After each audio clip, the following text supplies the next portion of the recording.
नगर जिल्ह्यामध्ये दोन भाग बघायला भेटतात शेती दृष्टिकोनातून. हो. एक चांगला सदन आणि दुष्काळग्रस्त. मग सदन तालुके किती आणि दुष्काळग्रस्त तालुके किती हे मला अगोदर बायफर्केट करून द्या. दुष्काळग्रस्त तालुके म्हणले की पारनेर, श्रीगोंदा, कर्जत, जामखेड, पाथर्डी या तालुक्यांचा समावेश होतो, कारण पावसाचे प्रमाण अतिशय कमी आहे तालुक्यात. आणि सदन तालुके म्हणले की अकोले, संगमनेर, राहुरी, राहता, कोपरगाव या दक्षिणेकडील जिल्ह्यांचा तालुक्यांचा समावेश सदन तालुक्यात होतो, कारण पाऊस बऱ्यापैकी पडतो आणि गोदावरी नदीचा पण त्या क्षेत्रात बऱ्याच मोठ्या प्रमाणात फरक पडलेला आहे. त्याच्यामुळे पीक पद्धतीत त्याच्यात सुधारणा झालेल्या आहे. आता तुमचा जो श्रीगोंदा तालुका आहे तो कशामध्ये येतो?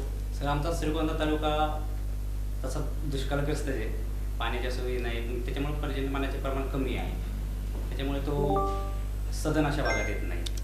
कोणतं पीक घेतं प्रामुख्याने? सर, प्रामुख्याने ज्वारी, गहू आणि बाजरीचे पिकं केले जातात.